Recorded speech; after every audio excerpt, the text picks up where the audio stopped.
What's up, my friends? How are we today? Today, I'm going to be exploring the brainwave states of this human experience. We're going to be talking about four in particular, and they are beta, alpha, theta, delta. Why are these so important? Yes, very important indeed. They all come with different qualities. They all come with a different experiential tone when it comes to your human experience. I'm going to talk about those different qualities. I'm also going to talk about how we get locked into certain brainwave states, which keep us a little bit trapped, keep us a little bit stuck, and kind of get in the way of our flow of life and how we experience life. Okay, basically the big differential factor of the brainwave states is they all have different set speeds, cycles per second. The fastest is beta, the next one is alpha, the next one is theta, the next one is delta. And they slow down. Beta is the fastest and we slow all the way down. And when we get to delta. Okay, so when it comes to the qualities of the brainwave states, let's talk about beta brainwave. Yes, beta brainwave is our waking in the moment brainwave state. It's about problem solving, it's about left brain activity, analytical, yada yada, all that kind of stuff where we can really relate to that brainwave state. It's the fastest cycles per second brainwave state. It's very much linked to our fight or flight response as well. Propels a fast momentum, and you can feel how that brainwave state very much is prevalent within the culture that we live in now, with the high paced, high fast, high cycle, everything's high cycle, like lots of cycles per second within this culture that we're in right now. And we get trapped in beta brainwave. We get trapped in mental chatter. With our brainwave states, they should be there or thereabouts. They should be navigated through as and when we need them. And the trouble is, when it comes down to when we have like unresolved trauma, we have unresolved energetic patterns unfolding within us. One of them being our fight or flight response, our flight, and flee. Yeah. It's a very fast-paced response, so it just naturally has that fast-paced brainwave state. And we end up getting overused. We over-associate the fast brainwave state, and we get stuck and locked into that brainwave state. And it keeps us in, it kind of creates this cage of mental chatter.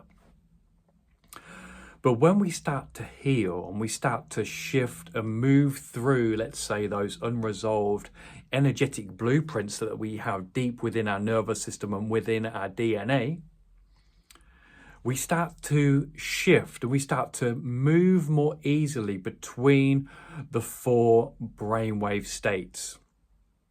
The next brainwave state after beta, as we start to slow things down a little bit, would be the alpha brainwave state. This is one that I would hope that we're all naturally gravitating to more so. I would like to think we're going into this being predominantly more in alpha and fleeting over to beta.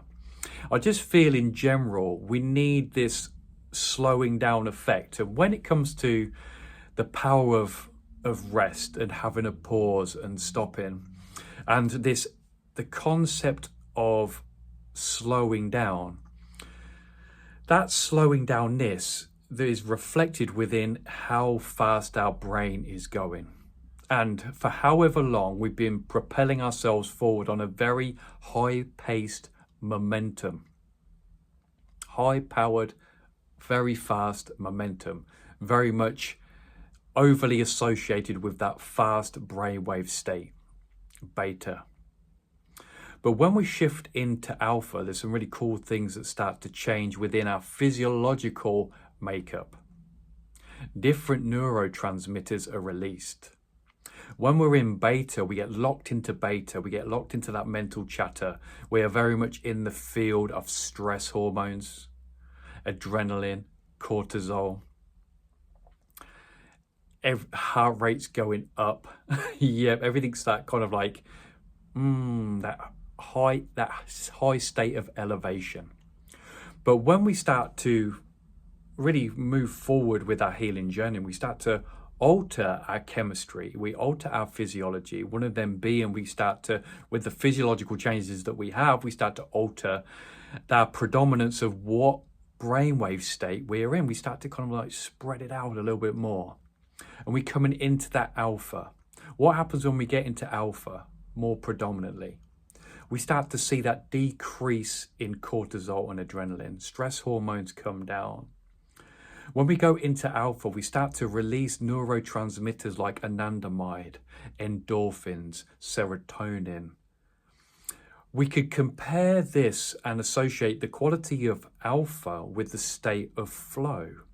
You know, when you're really present and in the moment with whatever you may be doing at this moment in time, you're so present, you're so locked into that activity that you're doing, and it accompanies, there's like this joyful bliss which accompanies this, an energized, focused, concentrated bliss. I love the neurotransmitter anandamide. This is, Ananda means bliss in Sanskrit, and it's known as the bliss molecule. When we're in alpha, we start to ignite that neurotransmitter. We start to ignite that special molecule to come into and start to birth into our system. And you can already feel the change of how that's going to be expressed in how we think, how we feel, our energy, and how we experience the world, how we experience how we connect with the world and the world that we actually receive and perceive. Taking a breath into that, really feeling into those, that feeling into my journey. Damn, just feeling into really deeply experientially experiencing those brainwave states in their fullest.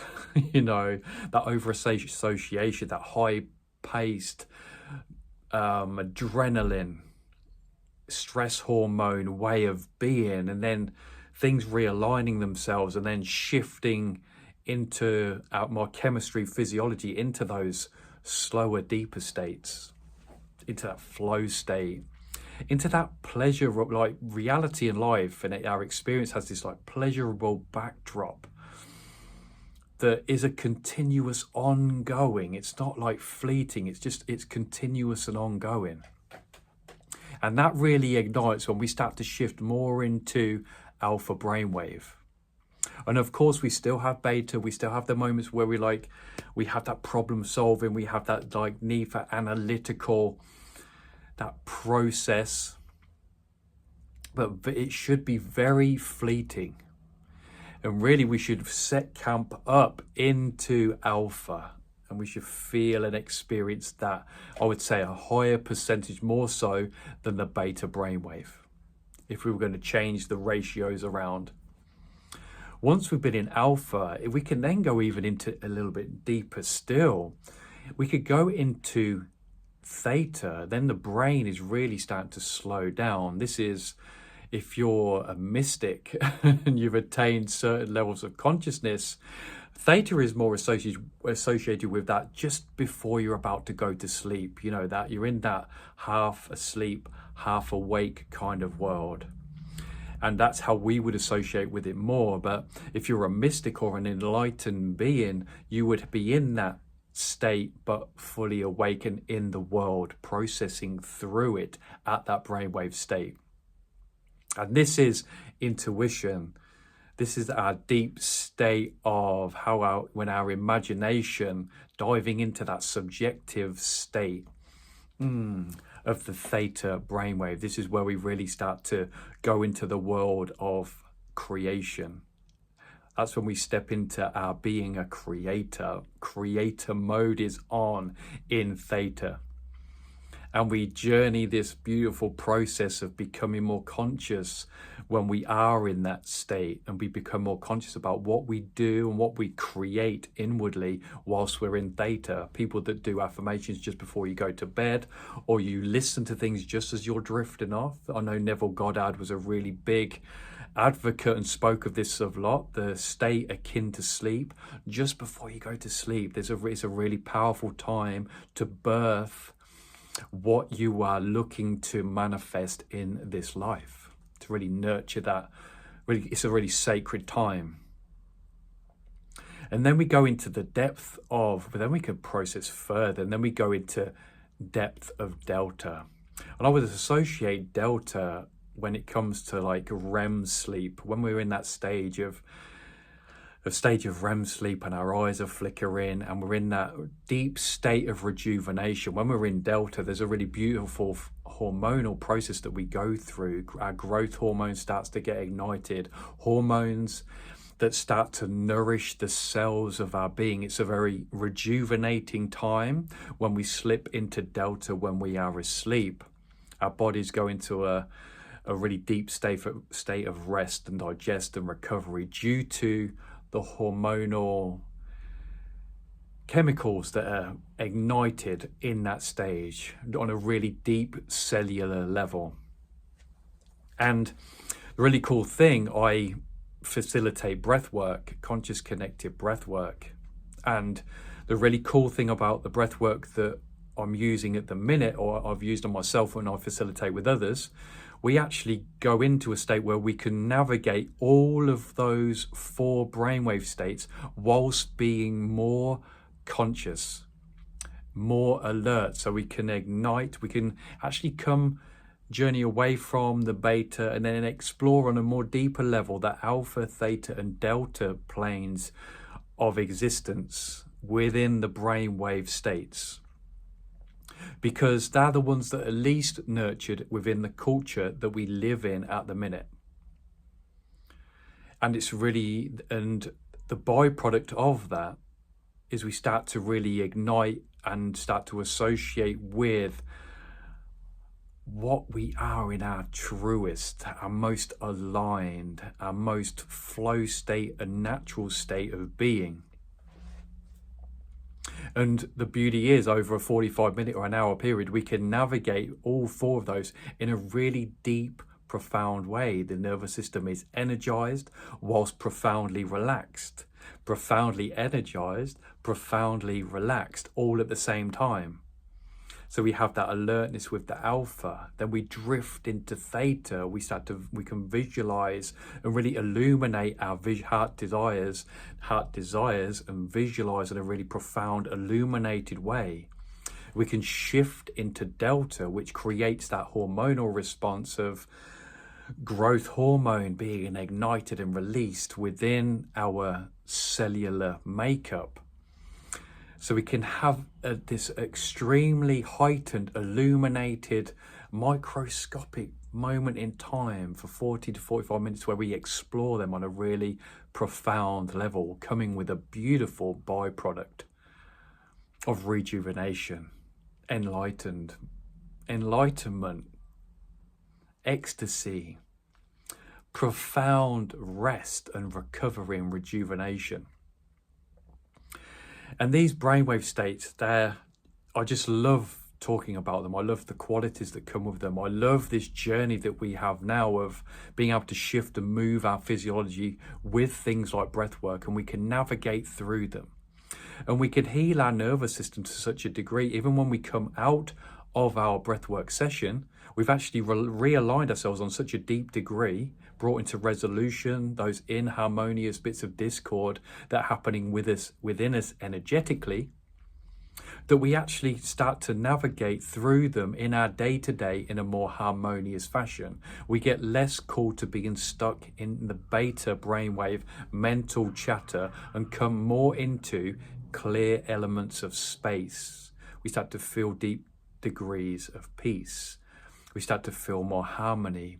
We start to feel excited and thrilled at life. We feel less stressed. We feel less contracted and more expansive. And we have all of this beautiful opportunity to navigate ourselves like this in such a profound, deep degree. Oh, my friends, thank you so much for being here with me today, exploring this, sharing insights and perspectives. And what an opportunity, what an absolute beautiful opportunity we have. Sending you so much love, my friends, and I already can't wait to see you in the next video.